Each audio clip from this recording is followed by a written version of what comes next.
My name is Benjamin Akakwa. Welcome back on the AM show. It's time now for me to share with you my blunt thoughts. And today I have titled it Dodgy Power, Shady Deals, and Weak Institutions, Ghana's Pitiful Lot. Ghana never ceases to surprise me, at least its misleadership. Another thing that surprises me is how quiet and patient we are with the political class, even when things escalate beyond reasonable levels. And I'm not just talking about this particular administration, though I've seen some of the most egregious activity under this administration. I'm talking about throughout the Fourth Republic. But go and look at the Asian tigers, even a country like, though it's not part of them, Vietnam, and what they've been through, even under military organization feeding into some democratic or capitalist practice, how they got there. Look at countries that have made it and the cycle, the consistent cycle of accountability, responsibility, probity that they have gone through. At the inception of the Fourth Republic, the former President Rawlings, may his soul rest in peace, spoke about these, that the Fourth Republic had to be anchored on those. Accountability, probity, and all of that. Where is that in Ghana today? Where?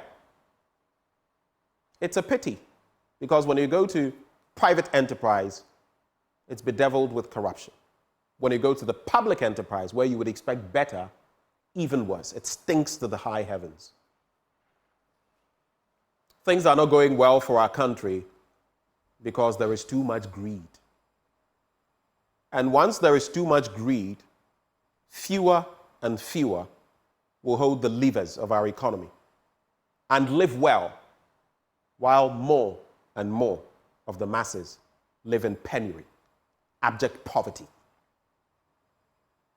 If you're satisfied with that, then it's okay for you.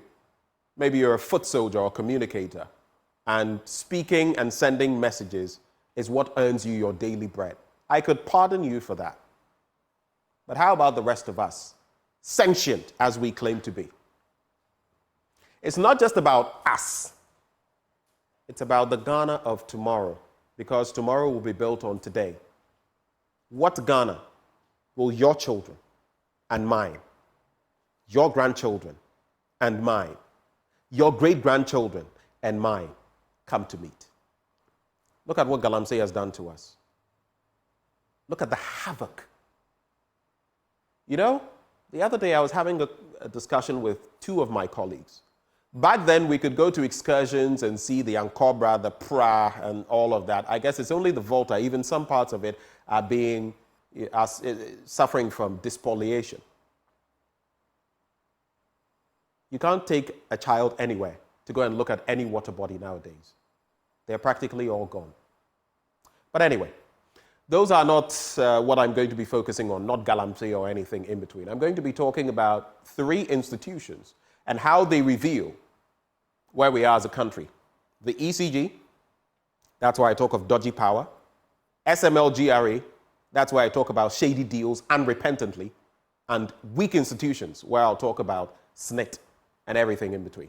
So come with me to the slides and let's discourse on them. Now, in terms of our erratic power supply, the comments from the ECG board chair, and I want us to highlight these so that posterity, because don't we want light? We want light. We don't want doomso or presso. We want light. So if we've been given a beacon of hope, we must hold on to it and hope that what has been said will actually become our reality. So the board chair, Herbert Krapper, who himself has taught me before, so he's a bit of a friend. He says, the unfortunate power challenges Ghanaians are facing should be over in the next few days. Next few days. Let's say till the end of the month. Or maybe we should be charitable. Let's say till the end of May. What do you think? Next few days. A few days could be just a week or a few days. But let's give them time. So a few days, let's say by end of May, right? Hopefully by then would be good. But then, I've had a lot of trouble with Kojopoku and some of his. The last time I heard him on air and we're dealing in voodoo analysis and all of that, he's also another friend of mine, but I vehemently disagree with him. And if you know me any well, you know that just because we have a relationship of sorts, does not mean that I will not bring you here and slaughter you if you deserve it. Now, he says government has money to buy gas. We need to basically negotiate with Nigeria for more gas because they are not able to meet the required gas they are supposed to give us. I guess if you really had the wherewithal, like other countries are doing, they wouldn't be shortchanging you. Don't you think so? Kojopoku. Next slide.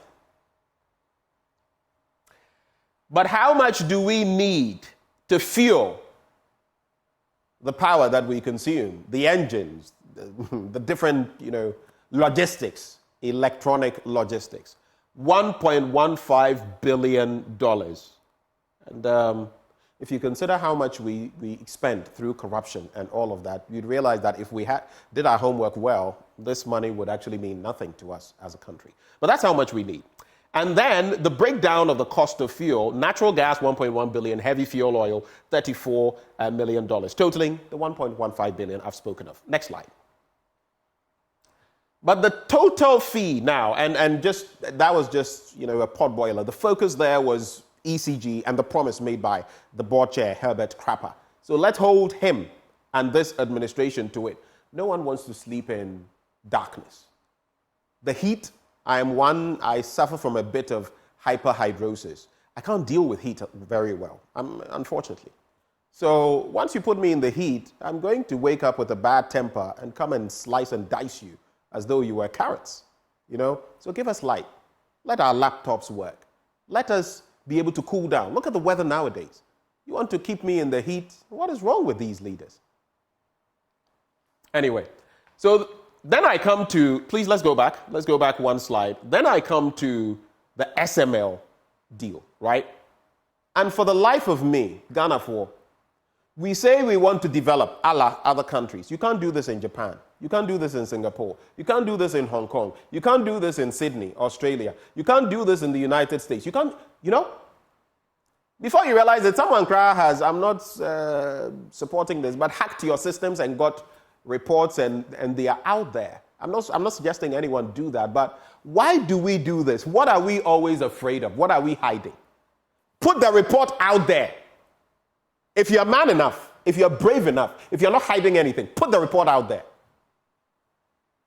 But because we are insincere, because we are corrupt, because we are not faithful to the people, we want to hide everything, shroud it in a veil of secrecy. If I were Mr. President, no matter what has happened, after all the rhetoric, the talk out there, I would have put it out. And this is the reality of the situation. Whether KPMG is suggesting that we annul the contract or whatever, shows some commitment.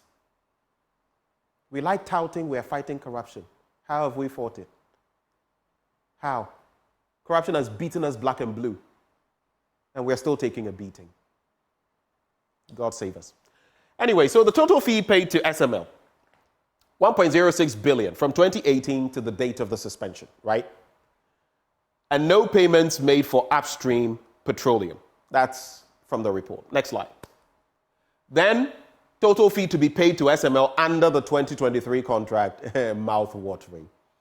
5.17 billion Ghana cedis for 5 years. That's an average of about 1-point-something billion every year, which also tells you that is the equivalent, if you're using current rates, 14 cedis to the dollar of over $100 million annually. Now, that's about 1 billion a year. Let's go to the next slide. If you look, though, at the findings, they say there was no technical needs assessment done prior to the engagement of SML. Which country does that? Ghana. Ghana does. GRA engaged SML as a subcontractor without PPA approval on 3 occasions. The GRA tried. The PPA pushed it aside. Guess what they did? They subsumed it under West Blue and then eventually knocked off West Blue, and then SML came to the fore. GRA SML deal was not approved by Parliament, but hey, it's been going on. That's a country with institutions, right? Next, so let's go back to the other slide before we come. Let's go back to yes. Okay, so this has been done now. I thought I'd missed something. Let's go to the next slide. So government should terminate the contract. This is where the devil is, because that contract will not be terminated. And you and I, we read between the lines. We know why. Government should terminate the contract. Has the contract been terminated? Nope. Don't even dream of it. Could be a pipe dream. Government should pay SML for services already completed. Okay, whatever the service is, government should pay SML a return on investment equivalent to SML's investment. All of that is in there, at least from what we know. Yet.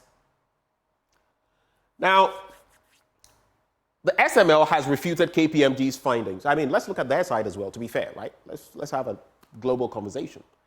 They say the 1.06 billion compensation quoted by KPMG is false. So wait, relax, Ghana for. When we said it, they said, hey, KPMG, an audit firm, top 4 in the world, amidst the Deloittes, the Ernst & Youngs, and what's the other one in Paul? All of these. And they said, oh, it was false. Now they too are saying it's false. It does not include taxes, interest payments, and investment repayment made by SML. Next slide. Shall we go to the next slide, please? Then excess revenue and volume increment, as far as the KPMG versus SML situation is concerned. So incremental volume, KPMG says 1.7 billion liters. SML says 10.3 billion liters. Look at the gap. Then in terms of tax revenue, KPMG is talking about 2.45 billion, but SML is talking about 14.8 billion generated.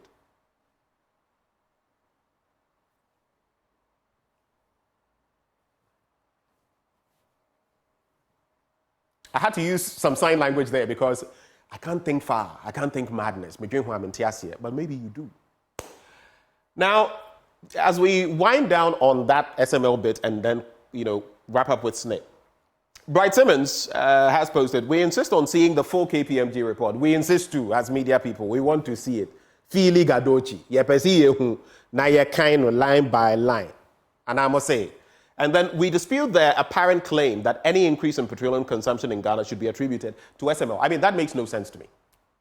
With all the systems we had in place, then we're basically saying that all the systems we had in place, nothing was working until SML came along. Does that make any sense to you? Next slide. Not one pesewa more of Ghana's money should go to SML or any other company until such an open, transparent, rigorous, and meritocratic process has been completed. And that's according to Bright Simmons. Let's go to the next slide now. Now I'm going to wrap with SNIT.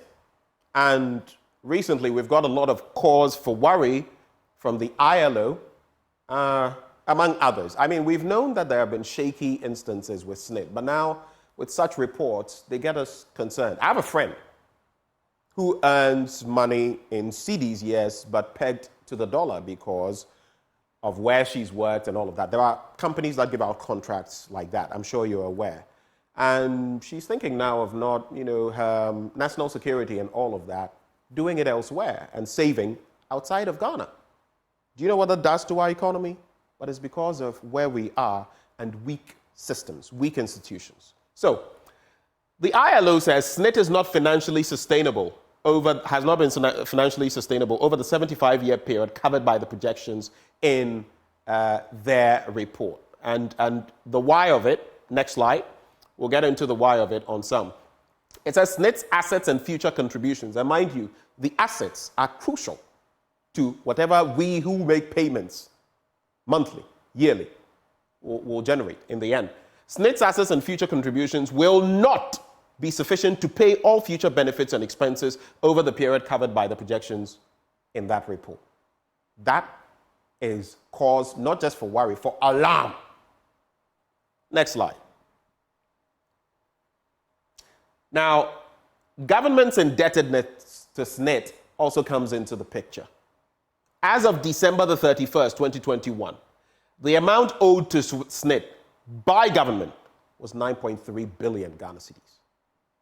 9.3 billion. Part of the problem with some of our institutions, even with the ECG, GridCo, VRA, and the rest, and including SSNIT, part of it has to do with government itself, even including the GNPC.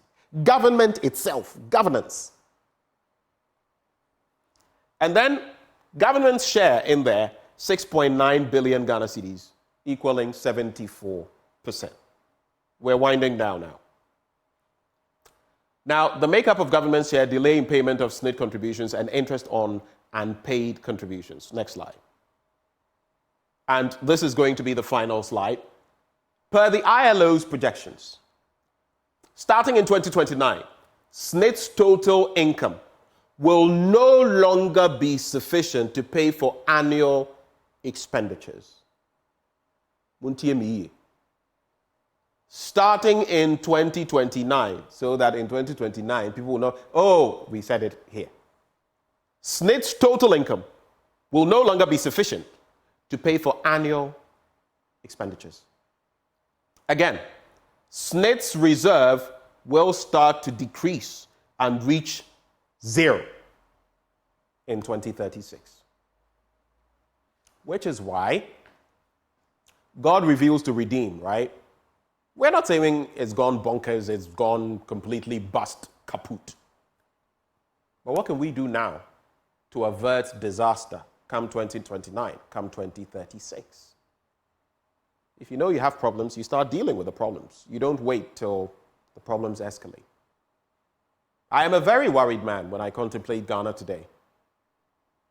And for the first time throughout this Fourth Republic, when people come to me and say, oh, you know, back then, years ago, let's stay in Ghana, let's work, let's make this work. Nowadays, when people come to me, I give them my blessing and dispatch them. Because the reality is, the grass is greener on the other side. Because they water the grass more on that side. And people can actually, it's a good, rational decision because I don't encourage them to just go and stay there forever. Go, work, get something in your pocket, and come and establish something here. That way we build the economy. So for those thinking people are just going out and why are they going out, what system do you have? You don't even have light. My name is Benjamin Akakpo. These are my blunt thoughts served to you raw, hot, and edited, undiluted. And for those who think I must talk a certain way or sound a certain way, I have never sounded that way. I have always sounded this way. I will not change for anybody because I am who God made me to be. These are my blunt thoughts. Thank you for watching. God bless Ghana and make her great and strong.